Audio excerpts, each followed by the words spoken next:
It's always a blessing to be able to enjoy another day that God has made. Whether it's to come outside and play or to simply work in the yard. But sometimes that can become a challenge because our eyes can become irritated from the allergens in the air. And our body's natural response is to produce tears. See, those tears wash out the irritants from our eyes. But sometimes there's another reason God gives us the ability to make tears. See, God has placed in us a release mechanism to deal with mental and physical pain.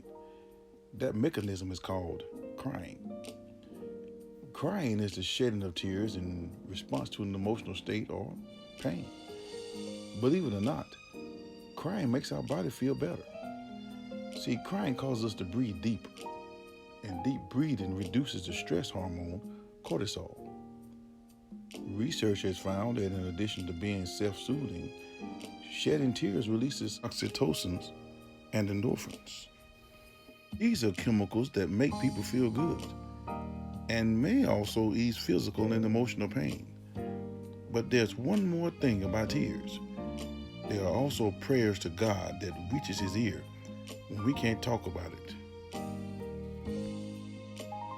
Just like when a parent hears their baby crying, they are overwhelmed with compassion because it breaks their heart to see their child hurting. So they find a way to comfort the child. It's the same way with God. It breaks His heart to see us hurting, and He comforts us. For example, Jesus saw a funeral procession carrying a weeping woman's son who had died to be buried.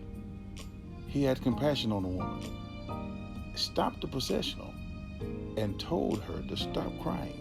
He touched the coffin and told the dead son to get up. And he arose. The woman and the son were back together. Now her tears of hurt were turned to tears of joy. It was like a shadow of His promise that one day He will wipe away all of our tears and take away all of our pain.